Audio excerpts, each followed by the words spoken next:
그 시멘트 시술이 뭐냐 궁금해 하시는 분들이 많이 계세요. 그 시멘트 시술이라는 게 사실 얼핏 들으면 굉장히 좀 거부감이 드는 그런 이름이거든요. 근데 몸속에 시멘트가 들어가는데 그게 안전한 거 맞냐? 이렇게 말씀하시는 분들 많이 계시는데요. 이 뼈에 들어간 시멘트는 안에서 이제 뼈를 완전히 굳혀주는 역할을 하기 때문에 제거를 하진 않습니다.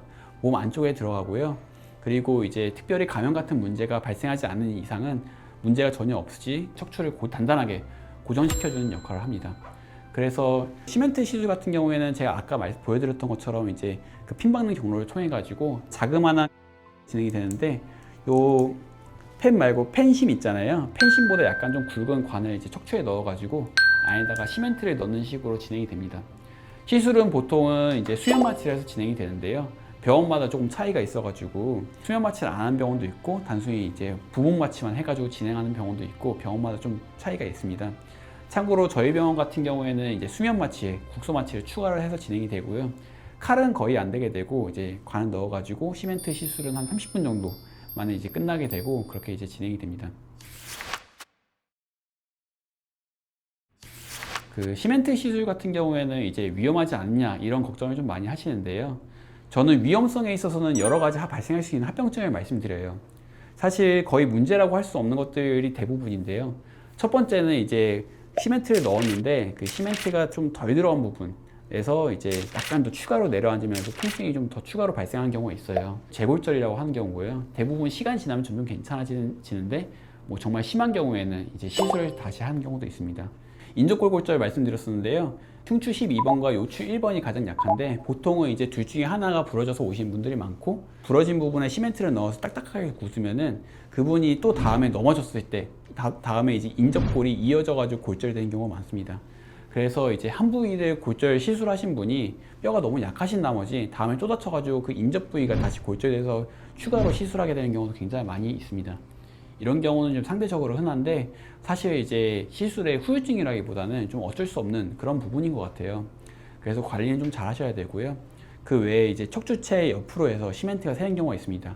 시멘트가 이제 신경이 지나가지 않는 옆쪽이나 앞쪽으로 새는 경우는 대부분 문제가 없습니다. 좀 아쉬울 수 있는 부분은 시멘트가 척추 안에 다 안 들어가고 밖으로 새는 바람에 척추 안에 조금만 들어가는 부분이 통증이 좀 많이 지속되는 경우가 있을 수 있는데요. 그런 부분에 대해서는 좀 아쉬움이 있지만 그 자체로 그렇게 심각한 문제가 발생하지는 않는다고 생각하시면 될 것 같아요. 대신에 이제 드물긴 하지만 심각한 문제가 발생한 경우도 있는데요. 시멘트가 이제 이렇게 척추체에서 뒤에 있는 신경을 누르게 될 경우 문제가 발생할 수 있습니다. 보통은 요추 같은 경우에는 문제가 안 됩니다. 요추에는 시멘트가 좀 많이 새더라도 신경이 눌린 경우가 흔하지 않고, 만약에 이제 조금 새더라도 문제가 거의 발생하지 않거든요. 그래서 요추에는 시멘트를 좀 적극적으로 주입을 하게 되는데요. 흉추 같은 경우에는 시멘트를 많이 넣게 되면 신경이 좀 눌리면 증상이 좀 심하게 나타날 수 있습니다. 보통 이제 하반신이 좀 위압감이 오는 경우가 좀 많이 있고요. 그래서 그런 부분이 이제 발생할 수 있게 되다 보니까 흉추는 좀 효과가 약간 좀 요추만큼은 아니더라도 그 문제점 발생을 좀 막기 위해서 시멘트를 좀 적게 넣어드리는 식으로 뭐 그런 식으로 진행을 하고 있습니다. 예후 같은 것도 좀 말씀을 드릴게요. 골절이 되고 나서 금방 오신 분들이 전반적으로 예후가 좋습니다. 물론 이제 젊으신 분들, 뼈가 단단하신 분들은 굳이 시술 안 하더라도 저절로 이제 뼈가 붙어가지고 좋아지는 경우가 있는데요. 대신에 연세가 많으신 분들, 특히 이제 골다공증이 있으신 80대 어머님들이 가장 흔하고, 아니면 이제 70대 분들도 골절 때문에 점점 뼈가 주저하는 경우가 있는데요. 이제 그런 분들 같은 경우에는 시멘트 시술을 초기에 하게 될 경우에 좀 많이 이점이 있습니다. 보험 문제로 한 2주일 정도 입원했다가 시술한 경우도 좀 있는데요. 2주 뒤에 한 것도 이제 타이밍적으로 그렇게 느린 건 아니고 그것도 적절한 타이밍이긴 하거든요. 그래서 빨리 진단이 돼가지고 시술하게 될 경우에는 굉장히 좀 예후도 상당히 좋고, 그리고 이제 통증도 그렇게 심하지 않은 식으로 진행이 될 수 있습니다. 반면에 이제 많이 시간이 지나서 오시는 분들은 이제 뼈가 어느 정도 굳은 상태에서 그 통증이 아직 심해서 오시는 분들인데도 불구하고 시멘트를 넣었을 때 시멘트가 뼈에 꽉 차지 않고 아까 말씀드렸던 것처럼 밖으로 좀 새는 경우가 좀 많이 있고 해서 통증이 이제 확 좋아지기보다는 좀 좋긴 한데 그렇게 확 좋아지진 않았다, 이런 식으로 말씀하시는 분들이 있습니다. 그 빨리 오셔서 좋은 점은 찌그러진 뼈가 아직 물렁물렁한 상태다 보니까 시멘트를 넣었을 때 이제 시멘트가 점점 그 뼈를 올려가지고 허리가 굽어 있으시던 분들이 뼈가 펴지면서 허리가 좀 펴지시는 그런 경우가 좀 많이 있어요. 그래서 그런 부분도 제가 이제 영상을 찍어놨는데 두 가지로 좀 보여드리겠습니다. 네, 첫 번째는 이제 이분은 굉장히 그 골절이 되신 지 얼마 안 돼서 금방 오신 분이에요. 영상에서 보시면 알겠지만은 이렇게 뼈가 찌그러져가지고 앞부분으로 좀 튀어나와 있는 상태셨는데요. 여기서 이제 뒤에서 시멘트를 넣으면서 이제 보시면은 찌그러져 튀어나온 부분이 좀 들어가 있는 상태죠. 그리고 완전 이제 쐐기 모양으로 되어 있는 상태인데 거의 이제 옆에서 봤을 때 직사각형에 가깝게 펴져 있는 모습입니다. 이분 같은 경우에는 이제 허리가 좀 펴지는 느낌을 받았다라고 말씀을 하셨고요. 그리고 그 다음은 이분 같은 경우에는 이제 한 대째 되셔서 오신 분이세요. 굉장히 허리가 많이 찌그러져 있었는데 이 영상에서 보시면 알 수 있는 것처럼 시멘트가 들어가면서 허리가 점점 펴지고 이제 벌어지는 게 보이시죠? 그래서 이제 드라마틱하게 효과를 좀 많이 보신 분입니다. 그 골절된 지 한 달 만에 오신 분이셔가지고 상대적으로 약간 좀 늦게 온 편이긴 한데 제가 좀 기대하기 어렵다라고 말씀드렸는데 생각보다 좀 만족도가 되게 높으셔서 히멘트 시술을 하시고 나서 그날 바로 이제 허리 통증 호전을 많이 말씀을 하셨었고요. 그리고 앉아 계실 때 허리가 많이 굽혀진다라고 말씀하셨는데 이분 같은 경우에 이렇게 히멘트가 들어가고 나서 허리가 펴지고 그리고 이제 골절된 부위 쪽으로 해서 이제 등 쪽으로 만지면 만져지는 척추뼈가 이제 좀 쑥 들어가가지고 불편한 부분이 사라졌다 이렇게 말씀하신 사례예요. 그래서 이렇게 이제 시술을 하셔가지고 드라마틱하게 좋아진 경우가 있다는 부분을 좀 말씀을 드리고 싶습니다.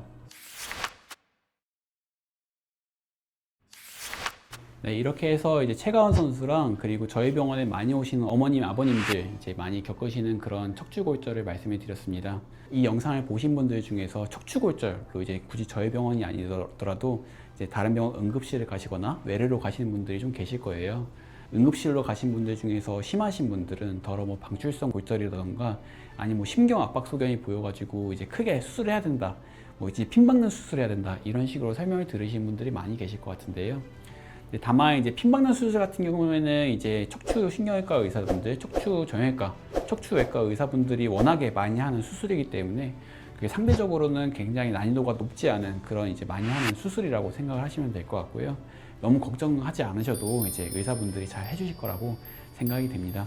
그리고 이제 간단한 기본적인 압박골절 같은 경우에도 그 골다공증 같은 거 좀 조심을 하시면 될 것 같고요.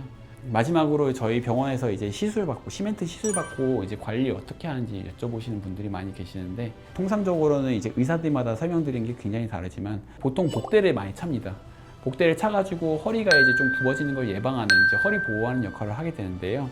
그 시술이 잘 된 분들 같은 경우에 제가 방금 전에 말씀드렸던 시멘트가 꽉 들어가지고 그 뼈가 이제 완전히 좀 단단하게 되신 분들 같은 경우에는 전 한 달 정도 차고 다니는 걸 말씀을 드리고요. 그렇지 않고 이제 좀 추가적인 재골절 위험성이 있으신 분이다 하시는 분들은 통상적으로 한 3달 정도 이제 복대 차고 다니는 걸 추천을 드립니다. 복대를 이제 차는 게 좋냐 안 차는 게 좋냐 또 그런 분들도 계시거든요. 이제 한 달이 넘었는데 복대를 더 차고 다니고 싶다, 좀 걱정이 되신다 하시는 분들 중에서 계속 차고 다녀도 괜찮을지 아니면 이제 그냥 무조건 한 달 넘어서 차면 안 되는지 이런 식으로 여쭤보는 분들이 많이 계시는데요. 사실 복대를 차면은 척추골절 같은 건 예방하는 효과가 있는데 반면에 이제 부작용 같은 것도 있어요. 여기저기서 들어보신 내용 때문에 이제 그렇게 말씀하시는 것 같은데 실제로 부작용이 생길 수 있는 게 복대를 너무 차고 다니시면은 허리 근육을 좀 안 쓰게 되다 보니까 근육이 좀 많이 좀 줄어드는 근 위축이 발생하는 경우도 드물지만 있을 수 있거든요. 그래서 저 같은 경우에는 이제 한 달 내지 3달 정도 차는 걸 좀 권장을 드리고 그 이후에는 특별히 골절 위험이 너무 높은 게 아니다 라고 하면은 그 뒤로는 이제 복대를 안 차시는 게 낫다라고 말씀을 드립니다. 해서 이제 이렇게 두 가지 케이스에 대해서 두 가지 사례에 대해서 이제 말씀을 드렸고요. 혹시 뭐 더 궁금하시거나 더 질문하고 싶으신 내용이 있으시면은 저희 병원 내원하셔서 이제 외래 오시면은 제가 친절하게 설명을 드리고 검사 결과도 자세하게 말씀을 드리도록 하겠습니다. 네, 들어주셔서 감사합니다.